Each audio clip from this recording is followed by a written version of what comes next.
ఎంత ముద్దుగా కూర్చున్నాడా ఇప్పుడు నవ్వుకుంటా. మీరు బాగా గమనించండి, నేను చెప్పుడు కాదు, నేను విమర్శించుడు కాదు, కానీ ఇక్కడ ఎక్కడైనా కేటీఆర్ గారిలో సహజత్వం కనబడుతుందా?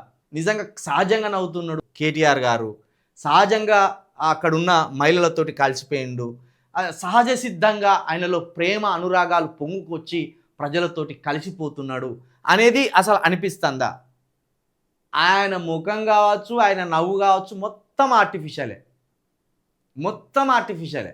అది ఎలక్షన్ స్టంట్ అని స్పష్టంగా మనకు అర్థమవుతుంది. ఎలక్షన్ స్టంటే అది, కేవలం ఎలక్షన్ స్టంట్ కోసమే ఇట్లా కూర్చొని ఒక ఫోటో కోసం, ఈ పేపర్కు ఫోటో కోసం మాత్రమే కేటీఆర్ గారు ఇప్పుడు ఈ ఫోజ్ ఇచ్చింది, అంతే తప్పించి ఆయనలో సహజంగా ఇతరులతోటి కలిసిపోడు.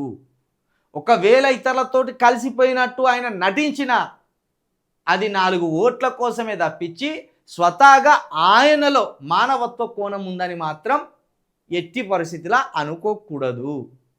మీరు ఒకసారి జగన్ గారిని చూడండి, పండు ముసలి నుండి మొదలు పెడితే పడుసు పిల్లల దాకా అది చాలా న్యాచురల్గా ఉంటుంది, చాలా సహజంగా ఉంటుంది.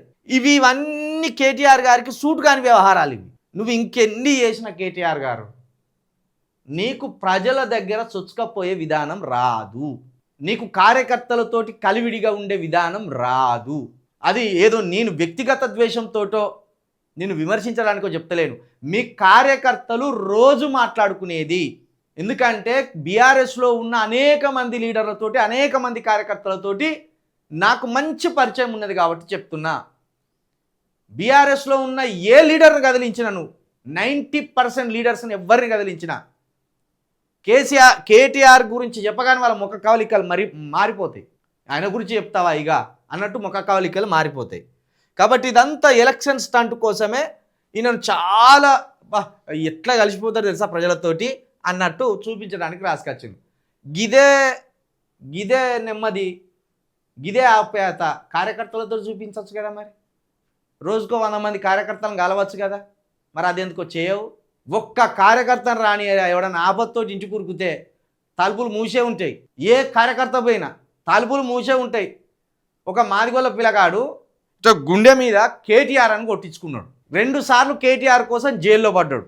కానీ వానికి వచ్చిన బెనిఫిట్ ఏమీ లేదు. కేటీఆర్ వల్ల వానికి కలిగింది రూపాయి మందం బెనిఫిట్ లేదు. వాని గుర్తించి ఏమన్నా కార్పొరేటర్ చేసిండా? లేదు. వాని గుర్తించి ఏమన్నా ఓ ఇల్లు కట్టించిండా? లేదు. కనీసం వానికి ఆర్థికంగా ఆదుకొని సహాయం చేసి ఇదేదైనా చేసుకొని బతుకు బిడ్డ అని చెప్పిండా? లేదు. తెలంగాణ ఉద్యమం ద్వారా వీళ్ళ మీద కలిగిన ప్రేమను వీళ్ళే పాడు చేసుకున్నారు తప్పించి నిలబెట్టుకునే ప్రయత్నం చేయలేదు కేటీఆర్ గారు. ఇదంతా ఒక డ్రామా, కేటీఆర్ గారి డ్రామా ఇది. ప్రభుత్వంపై పోరు, ప్రచార హోరు, పట్టణ ప్రజలతో మమేకమై ఎన్నికల ప్రచారం, నవ్వుతూ నవ్విస్తూ స్థానికులతో కరాచలనం, వార్డులో సమస్యలు అడిగి తెలుసుకున్న కేటీఆర్, తులం బంగారం వచ్చిందా అని అడిగినప్పుడు కాంగ్రెస్ సర్కారుపై మండిపడిన ఆడబిడ్డలు, కాంగ్రెస్ బీజేపీలకు బుద్ధి చెప్పండి, హామీలు ఇచ్చి మోసం చేసిన కాంగ్రెస్ను నిలదీయండి, దేవుడి పేరు చెప్పి ఓట్లు అడిగే బీజేపీ పైసా పనిచేయలే, నేతలకు బతుకునిచ్చిన కేసీఆర్ను ఆశీర్వదించండి. సిరిసిల్ల మున్సిపల్ ఎన్నికల ప్రచారంలో కేటీఆర్కు జై కొట్టిన సిరిసిల్ల జనం. ఆల్రెడీ జై కొడితేనే కదా ఎమ్మెల్యేగా ఉన్నది, ఆల్రెడీ జై కొట్టినందుకే ఎమ్మెల్యేగా ఉన్నాడు, లేకపోతే ఇంట్లో కూర్చుండు. మున్సిపల్ ఎన్నికలు రాగానే సీఎం రేవంత్ 9,000 కోట్లు రైతు భరోసా వేస్తామంటున్నారు. ఇప్పుడు వేస్తే ఎవరు అడ్డుపడుతున్నారు? ఎన్నికలు ఉన్నాయని మాయమాటలు చెప్తున్నారు. 2 నెలల్లో ఇచ్చిన హామీలు బాకీ పడ్డారని ఓటు అడిగేందుకు వస్తున్న కాంగ్రెస్ నేతలను అడిగి ఓటుకు 1000-2000 ఇస్తారు, తీసుకొని మీకు బాకీ పడ్డ డబ్బులు ఎవరిస్తారని నిలదీస్తారు.